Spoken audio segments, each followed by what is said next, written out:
He has told you, O mortal, what is good. And what does the Lord require of you? But to do justice, and to love kindness, and to walk humbly with your God. Amen. Please be seated. Do you remember what King Balak of Moab devised? Do you remember what Balaam answered him? Do you remember what happened in Shittim and Gilgal? You may not remember. We often cite these words from Micah of do justice, love kindness, and walk humbly with God. But we have to spend a little bit of time perhaps with why Micah is talking about this in the first place.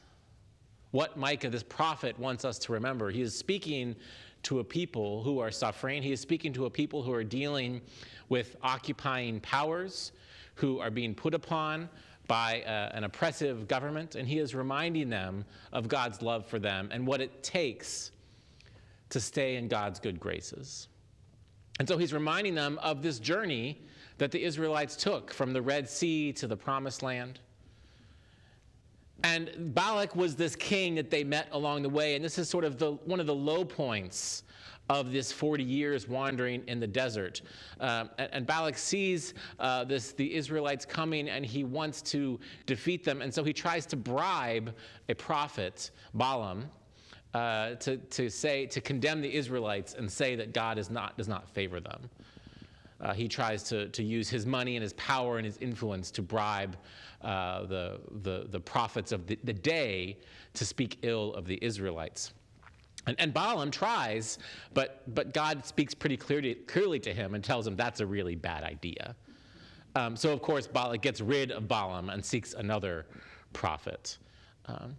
And that happens in Shittim. And then from Shittim till Gilgal, the Israelites continue from that low point to gain strength, to gain confidence, and to come together. And they do so by trusting and listening to God. They do so by doing justice, by loving kindness, and walking humbly that long journey from Shittim to Gilgal so they can cross the Jordan into the Promised Land. So these are not just idle words that sound nice, but these are instructions from God about how we are to live in difficult, challenging, oppressive times. When we feel like the world is upon us, we are to do justice, we are to love kindness, and we are to walk humbly with God.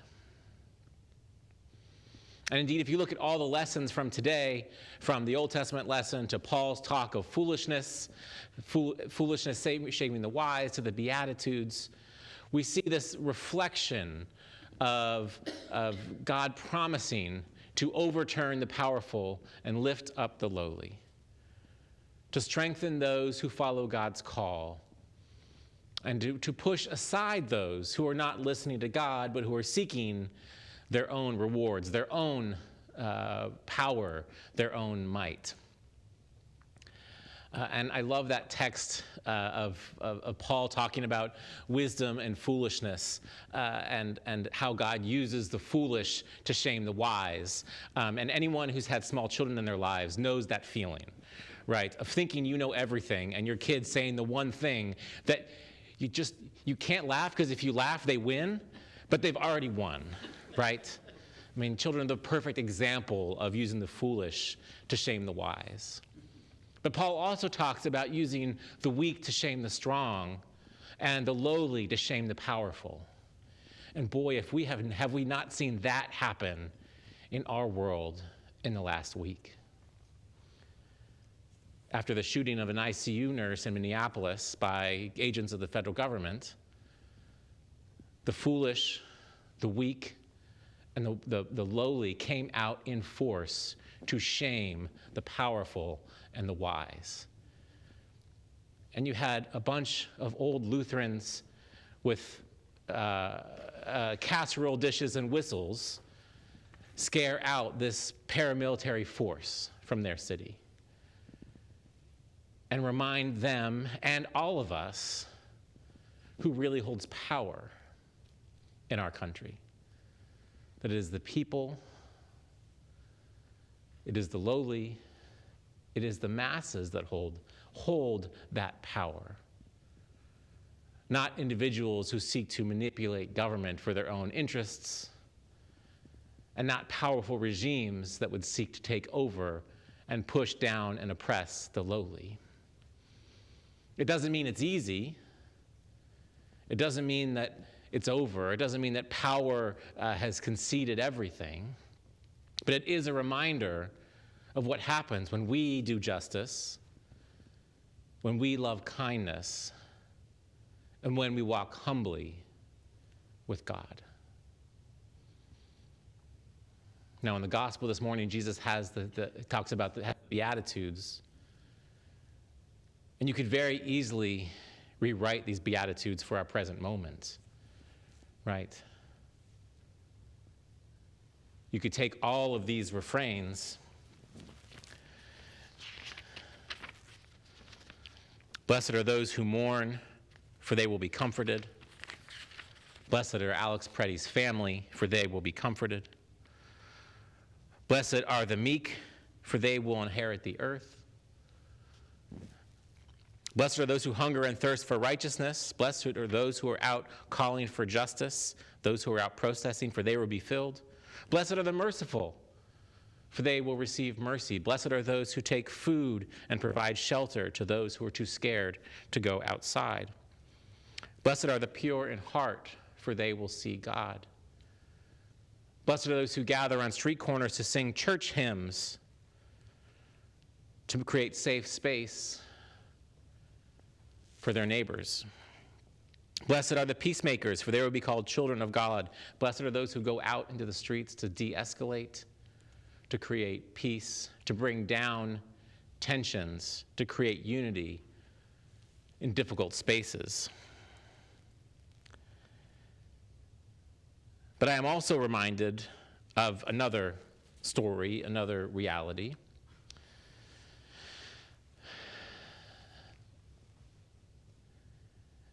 If you spent any time watching Westerns as a kid, as I did, or a fan of the genre, you may be familiar with the Colt Peacemaker.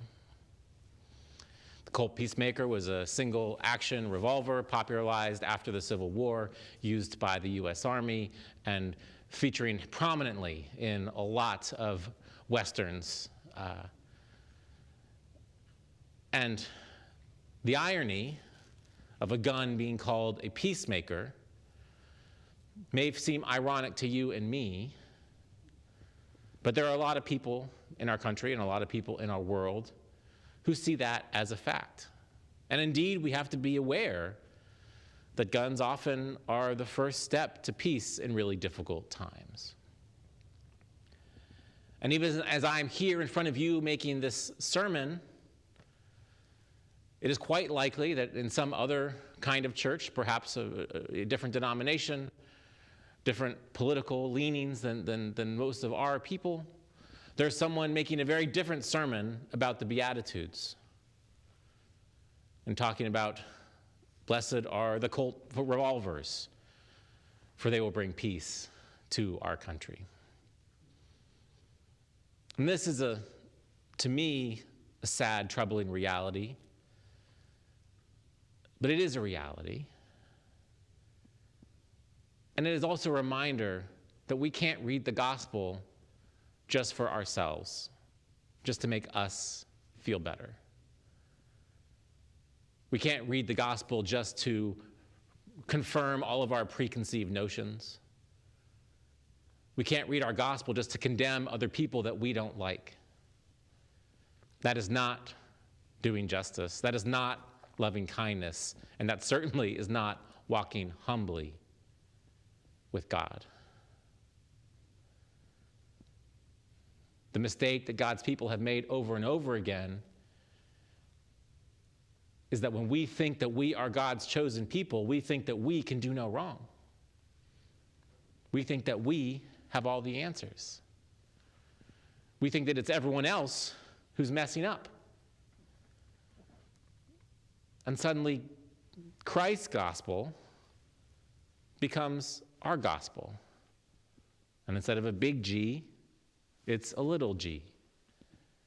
And it loses a lot of its power.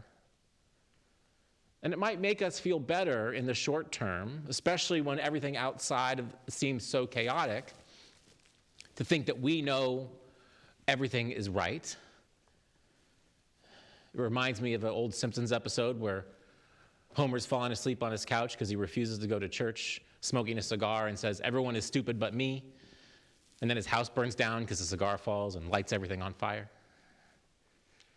Right? It can make us feel better in the short term, but the reality is that the gospel doesn't belong to us. The gospel belongs to Christ. And the first thing for us to do is to ask, what is this saying to me? How is this challenging me? How is this asking me to amend my life in this difficult, chaotic moment?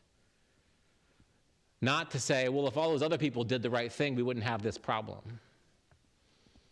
But how can I better reflect these Beatitudes?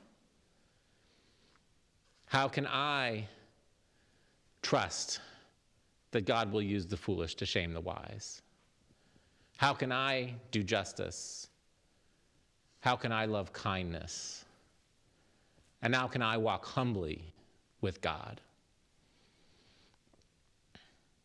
I would say very humbly, looking at the world today, and particularly with our conversations around immigration and how we enforce immigration, that we have at least two competing views for what it means to do justice. And we're not going to debate this morning what justice is in that context. But instead, I want to draw our eyes and our hearts to the two statements that come after. Because it's very easy for me to say what I think justice should be. It's much harder to love kindness and to walk humbly with God. And whatever kind of justice I ascribe or aspire to in this world, how can I put that forward with kindness? How can I love people who may not agree with me on that issue or some other issue?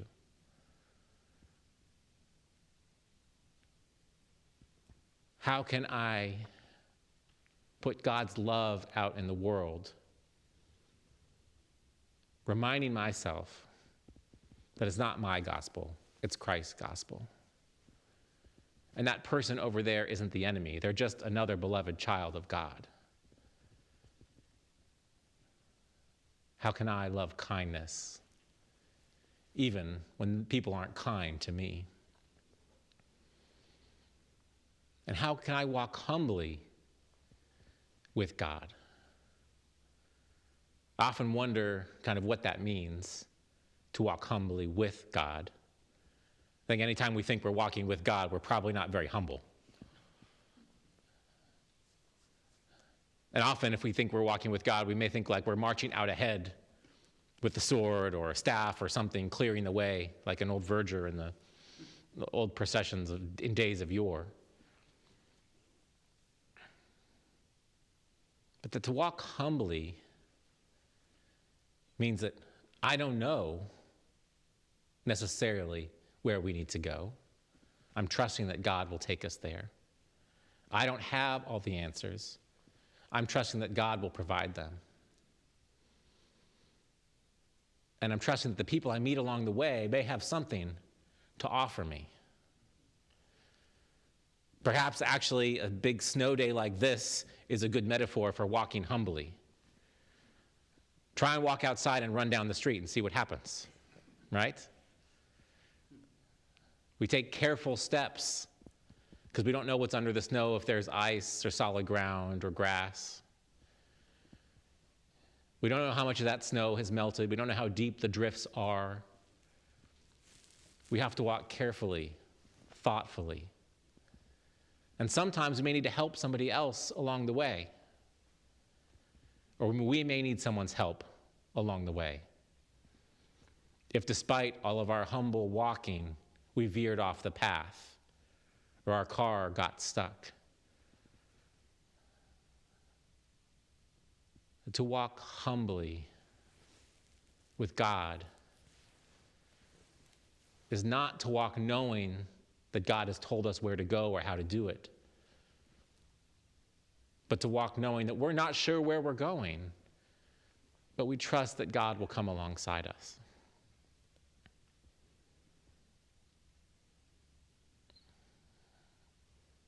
Friends, the world around us is very chaotic.